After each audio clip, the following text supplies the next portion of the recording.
नमस्कार साथियों, स्वागत है आप सभी का अंकित इंस्पायर्स इंडिया पर। मैं हूं अंकित अवस्थी और आप है मेरे साथ में इजराइल ईरान के इस वॉर में एक सबसे बड़े अपडेट के साथ। और अपडेट ये कि खमनेई के जाने के बाद जो सेकंड सबसे बड़े कमांडर कहे जाएं, या फिर आप हो सकता है कि इस समय खमनेई के बेटे की खबर सुन रहे हो, नहीं, सुप्रीम लीडर के जाने के बाद जो इस समय ईरान को चला रहे थे, यानी कि सुप्रीम लीडर खमनेई के जाने के बाद जो ईरान में इस समय सिक्योरिटी नेशनल जो काउंसिल है उसके हेड को निशाना बनाया गया है, जिस पर $10 मिलियन का इनाम इजराइल ने रखा था।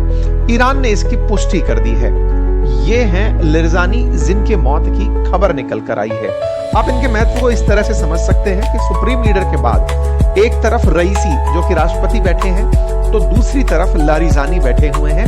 आप तस्वीरों में इनकी समानता देख सकते हैं और ये समझ सकते हैं कि राष्ट्रपति के तुल्य इनकी वैल्यू इनके कैडर सिस्टम में थी। सुप्रीम लीडर के बिल्कुल करीबी माने जाते थे। राइसी एक हेलीकॉप्टर दुर्घटना में मृत हुए और ये इजराइल के द्वारा मार दिए गए हैं। हाल ही में लारिजानी जनता के बीच में कुद्स दिवस के दिन सड़कों पर देखे गए थे। ये जिस जगह मारे गए वहां पर अपार्टमेंट में अपने बेटे के साथ थे। इजरायली निशाने में इनकी मौत की पुष्टि की गई है। लारिजानी को इजराइल ने टारगेट किया है सिक्योरिटी चीफ मानते हुए कि खमनेई के जाने के बाद ईरान को पूरी तरह जो गाइडेंस दे रहे थे वो यही थे। इनके बारे में कहा यह जाता है कि ये ईरान में जो प्रोटेस्ट हुए थे कुछ दिनों पहले खमनेई के खिलाफ, जिन प्रोटेस्ट को दबाने के लिए ईरान में काफी ज्यादा एक्शन लिए गए थे और यह भी कहा गया था कि लगभग 30,000 से ज्यादा प्रोटेस्टर्स को मार दिया गया था। अमेरिका का क्लेम है कि 32,000 प्रोटेस्टर्स मार दिए गए थे अभी 2 महीने पहले, जिस पर अमेरिका ने कहा था कि हम आपको हेल्प भेज रहे हैं और अमेरिका हेल्प नहीं भेज पाया था। उन प्रोटेस्ट को दबाने वालों में प्रमुख चेहरा यही थे। खमनेई की जो भी इच्छा होती थी उसको एग्जीक्यूट कराने वाले सिक्योरिटी काउंसिल के मुख्य हेड और खमनेई के प्रमुख सलाहकार बताए गए थे। इन्हें इजराइल ने निशाना बनाया है। इनके साथ साथ बसीज फोर्सेस जो कि एक तरह से ईरान में मोरल पुलिसिंग करती थी। लोगों ने महिलाओं ने हिजाब लगाया है या नहीं लगाया है, सर ढका है या नहीं रखा है, सांस्कृतिक मूल्यों की पालना कर रहे हैं या नहीं, उसकी जो फोर्स थी बसीज फोर्स, उसके ब्रिगेडियर जनरल को भी निशाना बनाया गया और लगभग 300 लड़ाके जो बसीज फोर्सेस के थे उन्हें मारा गया है। ये हेडलाइंस फिलहाल ईरान और इजराइल युद्ध के अंदर बड़ी हेडलाइंस हैं। इनके मायने क्या होंगे आज के सेशन में उनका जिक्र करेंगे। जिक्र इस वजह से करेंगे क्योंकि इजराइल के द्वारा ईरान में जिस तरह के टारगेटेड हमले किए जा रहे हैं, एक एक करके बड़े लीडर्स को निशाना बनाया जा रहा है, उसके बाद क्या ईरान अब नेतृत्व विहीन हो जाएगा, या फिर जो हमने पहले कहा था कि इन्होंने खमनेई के समय पर ही यह निर्धारित कर लिया था कि किसके बाद कौन उत्तराधिकारी होगा, डाउन द लाइन कितने लोग होंगे कि एक के जाने के बाद कौन तैयार होगा, क्या वो व्यवस्था अभी भी एक्टिवेटेड रहेगी, क्या ईरान के अंदर जो मोज़ेक सुरक्षा व्यवस्था है वो अभी भी सक्रिय रहेगी। ये तमाम सवाल आज के सेशन में डिस्कस होंगे। साथ ही साथ में चर्चा करेंगे कि अमेरिका इस पूरे युद्ध में इजराइल के साथ खड़ा तो है, लेकिन क्या इजराइल की कीमत पर पूरे पश्चिम को अलग थलग छोड़ देगा, ये बात जानने योग्य। हाँ, इसके साथ साथ एक अपडेट ये कि इस रविवार सुबह 11 बजे जो मैंने आप लोगों के लिए वेबिनार रखी है, वो वेबिनार असल में हमने कई सारी कम्युनिटीज बना ली, वो फुल हो चुकी हैं। जो सीट्स हैं उसकी वो फुल हो चुकी हैं। कम्युनिटी जो व्हाट्सएप कम्युनिटी हमने बनाई वो काफी सारी फुल हो चुकी हैं। तो आज के सेशन में रिक्वेस्ट इतना है कि जो ऑलरेडी ज्वाइन कर चुके हैं वो ज्वाइन करे रहें। जो और लोग ट्राई कर रहे हैं, जो अब नहीं ज्वाइन कर पा रहे हैं, उनके लिए मैं अगले हफ्ते फिर एक और वेबिनार रख लूंगा। फिलहाल के लिए अब आप प्रयास ना करें क्योंकि हमारे पास लगातार मैसेज ज्वाइन करने के आ रहे हैं कि हम ज्वाइन नहीं कर पा रहे हैं, तो प्लीज अब और प्रयास ना करें। आने वाले समय में फिर मैं एक और वेबिनार आपके लिए रखूंगा। फ्री वेबिनार है ये अभी फिलहाल के लिए। आप इसे ज्वाइन करके आने वाले समय में कुछ सीखना चाहें तो आप ज्वाइन करके, जो ज्वाइन कर चुके हैं वो अपडेटेड रहें, क्योंकि हमारे सीट्स फुल हो चुकी हैं, हजारों की संख्या में लोग ज्वाइन कर चुके हैं, तो हमें उसको कराने में कुछ तकनीकी दिक्कत ना आ जाए, इसलिए बोल रहे हैं कि अगली बार करिए। ठीक है साथियों, तो अभी फिलहाल के लिए अपडेट ये है कि ईरान के सबसे प्रभावशाली व्यक्तियों में से एक, सर्वोच्च राष्ट्रीय सुरक्षा परिषद के प्रमुख अली लारिजानी एयर स्ट्राइक में मारे गए हैं। तेहरान ने मंगलवार को इसकी पुष्टि कर दी और इजराइल ने उन्हें निशाना बनाने की बात कही थी। अली लारिजानी अपने बेटे और बॉडीगार्ड के साथ शहीद हुए। ये यहाँ की जो सिक्योरिटी नेशनल काउंसिल थी उसके हेड थे और वो लगातार यहीं से ही सारे काम ऑपरेट कर रहे थे। इस पर ईरान की तरफ से कहा गया कि शहीदों की पवित्र आत्माओं ने ईश्वर के सेवक डॉक्टर शहीद लारिजानी की पवित्र आत्मा को गले लगा लिया है। लारिजानी के बारे में कहा गया कि ये जिस अपार्टमेंट में थे वहां अपने बेटे के साथ उपस्थित थे। इन्हें इजरायली डिफेंस फोर्सेस ने निशाना बनाया। खबर शाम को यानी कि कल शाम 4:30 बजे जब इजरायली डिफेंस फोर्सेस ने डाली, उसके अलावा कहीं पर इसकी कोई पुष्ट खबर नहीं थी। असल में शाम 4:32 पर इजरायली डिफेंस फोर्सेस ने कहा कि हमने अली लारिजानी, जो कि सेक्रेटरी हैं ईरान के सुप्रीम नेशनल सिक्योरिटी काउंसिल के, जो कि इफेक्टिव लीडर थे इस समय, उन्हें मार दिया है। लेकिन ईरान की तरफ से इस पर कोई प्रतिक्रिया उस समय नहीं आई थी। और उसके पीछे का एक बड़ा कारण था कि अली लारिजानी के ट्विटर हैंडल से 3:10 पर यानी मरने से मात्र सवा घंटे पहले ही एक अपडेट डाला गया था। और उस अपडेट में यह कहा गया था कि जो भारत के पास में जो जहाज डूबा था ना, अमेरिका की स्ट्राइक के अंदर ईरानी जहाज जो डूबा था, जिसमें ईरान के कई नौसैनिक मारे गए थे, उनके लिए आपने श्रद्धांजलि दी थी। उनके मेमोरी में कुछ करने की बात, बदला लेने की बात, इस तरह की बातें इन्होंने अपने ट्वीट में लिखी थी। ये घटना बीते घंटा भर ही हुआ था कि इजरायली डिफेंस फोर्सेस ने ये अपडेट दे दिया। ये अपडेट दिया हमने भी 1 घंटे के भीतर भीतर, हमारा जो ट्विटर हैंडल है अंकित कुमार अवस्थी के नाम से आप सर्च कर सकते हैं, @के अंकित इसका वो है, वहां पर हमने भी इसे आपके साथ साझा किया था। लेकिन जैसे ही हमने ये साझा किया तो हमने ये कहा था कि इजरायली डिफेंस फोर्सेस ये कह रही है और ईरान ने अभी तक कोई प्रतिक्रिया नहीं दी है। हालांकि इसके कमेंट बॉक्स में बहुत से लोगों ने उस समय रोष व्यक्त किया कि कोई खबर फेक है, ये खबर आपने जब डाल दी है। हालांकि इस खबर की पुष्टि थी हमारे पास, लेकिन समय के साथ फिर ईरान ने भी इस खबर को पुष्टि कर दी थी। ठीक है, ईरान के सुप्रीम नेशनल सिक्योरिटी काउंसिल ने मंगलवार को इसकी पुष्टि की। उन्होंने कंफर्म किया कि हाँ, हमारे लीडर मारे जा चुके हैं।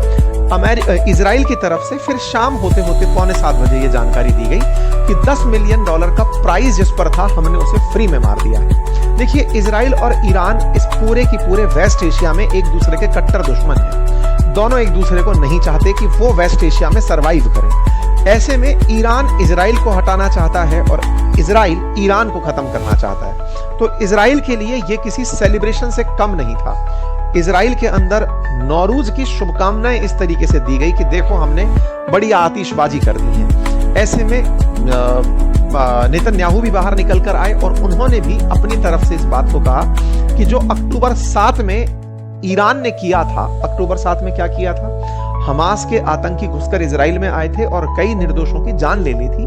बोले उसको भड़काने वाला जो व्यक्ति था, आज हमने उनको खत्म कर दिया है। तो कुल मिलाकर के इजराइल ने अपनी ताकत अपने लोगों से साझा की और दुनिया को बताया। अली लारिजानी के जो हैंडल हैं, उनसे पर्शियन भाषा में लिखा हुआ था, उर्दू में लिखा हुआ था, हमने उसको ट्रांसलेट किया है कि डियर नेशन, अरेबिक में लिखा हुआ था, dear nation and pride of Iran Muslim people and free people of the world, the servant of God joined God, one of the God's servant has joined his lord as a martyr.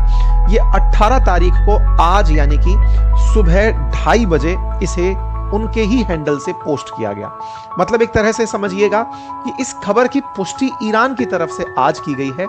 Israel शाम को ही ये कह चुका था कि इन्हें हमने मार दिया है। जब ये खबर बाहर निकल करके आई, तब उनके पर्सनल हैंडल से भी कि हाँ भाई ऐसा घटना हो चुकी है, ये जानकारी बाहर निकल कर आई। फिर यहाँ पर जो भाषा थी वो अंग्रेजी में हमने ट्रांसलेट करके निकली, भाव हमने बता दिए। बहुत से वीडियोस डाले गए कि अली लारिजानी जो थे वो खमनेई के कितने करीबी थे, ये बताने के लिए भी कई वीडियोस बाहर निकल कर आए। ऐसे में ईरान के जो राष्ट्रपति हैं पेजेश्कियान, 3:30 बजे उनका मैसेज आता है कि हमने अपनी तरफ से श्रद्धांजलि हमारे शहीद secretary of Iran supreme national commander Ali Larijani को दे दी है। तो कुल मिलाकर के ऑफिशियल हो गया कि ईरान के सुप्रीम लीडर के सबसे करीबी और सुप्रीम लीडर के जाने के बाद जो काम चला रहे थे वो नहीं रहे। आप पूछेंगे कि सर, ईरान के राष्ट्रपति पेजेश्कियान ये जो व्यक्ति थे, ये इनसे ऊपर थे या नीचे थे? तो असल में यहां पर राष्ट्रपति चुनाव जीत कर आता है, बाकी जो भी हैं वो धार्मिक रूप से नियुक्त होकर के बने हुए लोग होते हैं। तो ये जो अली लारिजानी थे, ये हालांकि कोई धर्मगुरु नहीं थे, इनकी पकड़ सेना में बहुत अच्छी थी, ये सैन्य दिमाग वाले व्यक्ति थे और वार्ताकार बहुत अच्छे थे। ये माना जाता है कि अमेरिका का जो परमाणु वार्ता कार्यक्रम चला था 2007 से 9 के बीच में, उसको भी इन्होंने ही चलाया था। और ये भी कहा गया कि अभी इन दिनों जब से ईरान इजराइल युद्ध शुरू हुआ है, उस समय वार्ता के अवसर तलाशने में जो व्यक्ति सबसे अग्रणी भूमिका निभा सकते थे वो अली लारिजानी थे, जिनकी फैसलों को ईरान मानने के लिए तैयार होता। अब राष्ट्रपति की बात करें तो राष्ट्रपति से ऊंचे कद के वो व्यक्ति थे, यानी कि उनका पद राष्ट्रपति से ऊपर था। धार्मिक काउंसिल के अंदर जिनको नियुक्त किया जाता है, जिन्हें इलेक्ट नहीं किया जाता, उनमें थे। तो खमनेई के करीबी और एग्जीक्यूशन के लिए उन्होंने राष्ट्रपति रखे हुए थे। राष्ट्रपति ने अपनी तरफ से इस बात को बता दिया। जहां तक बात हो इनके इतिहास की, तो ये 2020 तक 12 साल तक ईरान की संसद के अंदर स्पीकर रहे थे। मध्य मार्गी कंजर्वेटिव इन्हें कहा जाता था कि मिडिल में चलने वाले व्यक्ति थे, यानी कि बातचीत के लिए वार्ताकार के रूप में ये काफी सक्रिय व्यक्ति माने जाते थे। हालांकि खमनेई के चले जाने के बाद इन्होंने ही इस पूरे ईरान के रिटेलिएशन को लीड किया था और इन्होंने ईरान के गुस्से को पब्लिक में जाहिर किया था। इनके बारे में कहा जाता है कि ये मतलब ईरान के अंदर राजनीतिक रूप से इतने सक्रिय नहीं थे जितने एग्जीक्यूशन में सक्रिय थे, यानी कि ये वो व्यक्ति थे जब खमनेई कोई काम एग्जीक्यूट कराना चाहते थे तो वो अंतरराष्ट्रीय स्तर हो या राष्ट्रीय स्तर हो, इनके माध्यम से कराया करते थे। इनकी तस्वीरें आप कतर के किंग के साथ देखकर ये अंदाजा लगा सकते हैं कि ये किस स्ट्रेचर के आदमी थे, यानी कि राष्ट्रपति से सामान्यतः राष्ट्रपति और प्रधानमंत्री से ही मुलाकात की जाती है राष्ट्राध्यक्षों की, और या फिर उन लोगों की जिन्हें राष्ट्राध्यक्ष ने भेजा है रिप्रेजेंटेटिव बनाकर। जैसे पुतिन से हमारे मिलने, राष्ट्रपति पुतिन से मिलने के लिए हमारे देश से विदेश मंत्री जाते हैं, मुलाकातें होती हैं, लेकिन इस तरह का कि रिप्रेजेंटेटिव बनकर गए हैं। तो इससे अंदाजा लगा सकते हैं कि ये रिप्रेजेंटेटिव बनकर के, ईरान के प्रतिनिधि बनकर के बातचीत करने दुनिया के देशों में जाया करते थे। और अभी कुछ दिनों पूर्व जब से खमनेई की मौत हुई है, उसके बाद ईरान के अंदर जो माहौल है उसमें बहुत से लोग जो सड़कों पर उतरना चाहते हैं, उनमें कोई बड़े लीडर्स नहीं आ रहे थे। तो ऐसे में 12 तारीख को ही इन्होंने कुछ फोर्सेस जो इनकी होती हैं, IRGC की एकदम एलिट फोर्सेस जो मतलब ईरान के पर्पस को सॉल्व करने के लिए बनाई गई हैं, उसके डे के अवसर पर ये सड़कों पर दिखाई दिए थे। ये वो तस्वीरें हैं उस समय की, 12 जनवरी के दिन भी सड़कों पर ये आप दिखाई दिए थे। ये तस्वीरें आप देख सकते हैं किस तरह से आप यहां थे। और उसके बाद में ये बहुत से जगह टीवी इंटरव्यूज में देखे गए थे जब इन्होंने कहा कि मादुरो की तरह अमेरिका सोचता है कि खमनेई के चले जाने के बाद ईरान बदल जाएगा। ऐसा नहीं है, अमेरिका स्टेट ऑफ हॉर्मुज में फंस चुका है।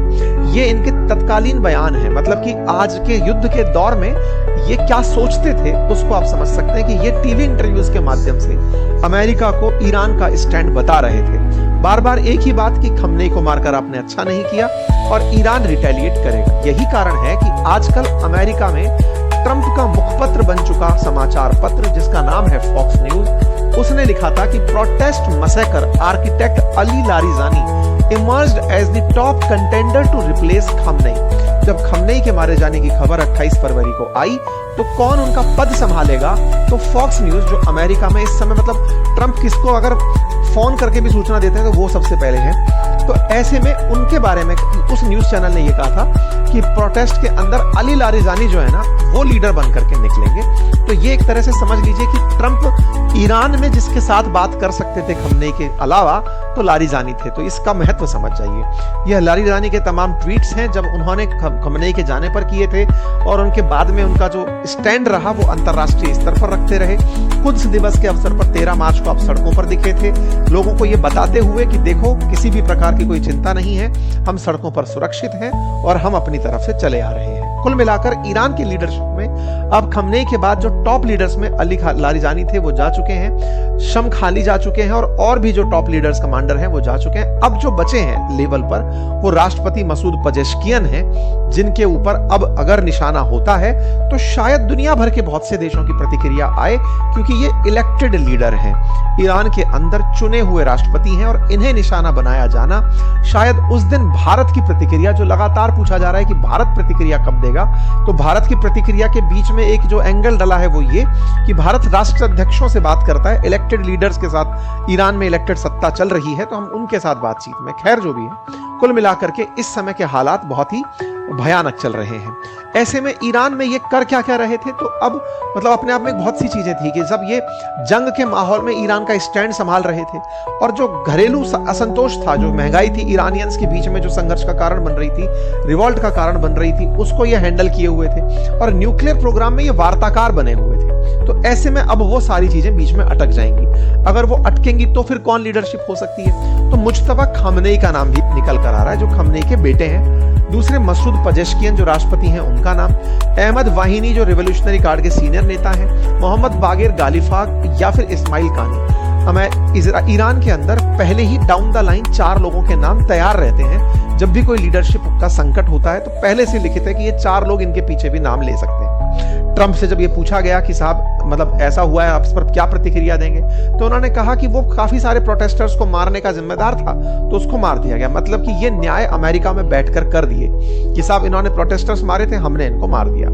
इजराइल ने इसको बढ़िया तरीके से सेलिब्रेट किया। इसके बाद में इजराइल ने एक और लीडर जो कमांडर ऑफ बासिज फोर्सेस थे उन्हें भी मारा। कल उनकी खबर निकल कर आई कि इजरायली डिफेंस फोर्सेस का जो टारगेटेड अटैक था उसमें गुलाम रेजा सुलेमानी को मारा गया है और ये बासिज यूनिट को 6 साल से हेड कर रहा था। बसीज फोर्सेस जो अभी महसा अमीनी मामला हुआ था जिसमें महिलाओं ने अपने सिर पर जब हिजाब नहीं लगाया था तो मोरल पुलिसिंग कराई गई थी।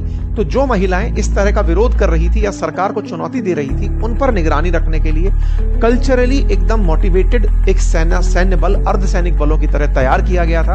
बसीज फोर्सेस था IRGC के अंडर में ही, लेकिन लंबे समय से उसका काम सांस्कृतिक प्रकार से हो गया था कि कल्चरल वैल्यूज कहीं ना कहीं ईरान के अंदर ना हिले, तो वो रेगुलेशन का काम करते थे। तो उसे भी इन लोगों ने मार गिराया। ये इन्होंने जानकारी अपनी तरफ से दी।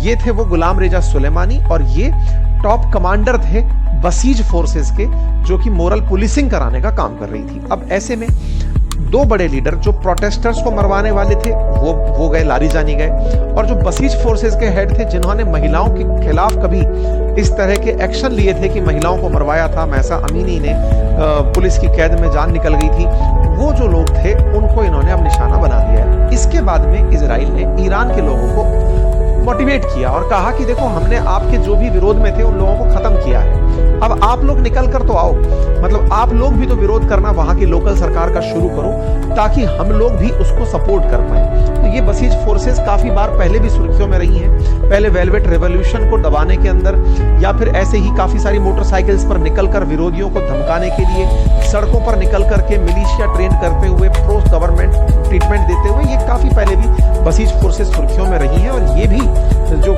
सुलेमानी था, गुलाम रेजा सुलेमानी, अमेरिका ने इसे भी डेजिग्नेटेड आतंकी डिक्लेयर किया हुआ था कि भैया ये भी हमें चाहिए, तो इनको इन्होंने मार दिया है। कुल मिलाकर के इस पूरे हमले में लगातार इजरायली और अमेरिका हमले में ईरान के टॉप लीडर्स, टॉप एसेट्स, उन्हें टारगेटेड तरीके से निशाना बना के एक एक करके खत्म किया जा रहा है, जिसके अपडेट लगातार बने आ रहे हैं। जहां तक बात हो इजराइल की, तो इजराइल बकायदा फुटेज जारी करके दिखाता है कि देखो हमने कहां पर किस तरीके से मारा। इन्होंने बकायदा फुटेज बताई कि किस तरह से ये हमला हुआ। उन्होंने अपनी उपलब्धियों में न केवल इतना बल्कि लेबनान, बैरूत, बेका कहां कहां हम मार रहे हैं, इजराइल ने वो सारे के सारे अपडेट दिए। नेतन्याहू बकायदा जो अमेरिका के एम्बेसडर हैं यहाँ पर, माइक हुकाबी, उनके साथ वॉक करते हुए खुद के जीवित होने का प्रमाण देते दिखाई दिए, हैंडशेक करते हुए दिखाई दिए, तस्वीरें दिखाते हुए दिखाई दिए कि देखो हम क्या कर रहे हैं। ये लगातार नेतन्याहू के ऊपर आया हुआ प्रेशर है जिसके चलते उन्हें ये बताना पड़ रहा है कि मैं जिंदा हूं। असल में सोशल मीडिया में कहीं ये एक वायरल खबर फैल गई है कि नेतन्याहू मर गए हैं और अब AI से उनकी तस्वीरें प्रकट करके उनको जिंदा रखा गया है। इसके लिए माइक हकाबी आए, हैंडशेक किया, तस्वीरें उस तरह की निकाली कि देखो साहब अमेरिका भी पुष्ट कर रहा है कि ये जिंदा है और ये अपनी तरफ से लगातार अपना काम संभाल रहे हैं। खैर अब जब AI का समय है, डीप फेक का टाइम है और वॉरफेयर में फर्जी खबरों का बहुत इस्तेमाल होता है, कौन सी खबर सही है कौन सी गलत है ये तो आने वाला समय बताएगा। लेकिन हाँ, ईरान ने जिस बात को स्वीकार कर लिया कि हमारा लीडर मर गया तो ये एक सच्ची खबर मानी जाएगी। ठीक है, कुल मिलाकर के ये सारे अटैक्स के अपडेट्स हैं जो मैंने आप लोगों को दे दिए। इजराइल अभी भी अपने काम पर लगा हुआ है, 2 टॉप लीडर्स अभी चले गए हैं। इसके बाद में इजराइल के खिलाफ ईरान ने अपनी मिसाइलें छोड़ना शुरू किया। ये 61वीं वेव है, यानी 61वीं बार ईरान ने अपनी तरफ से इजराइल पर मिसाइलों का अटैक किया।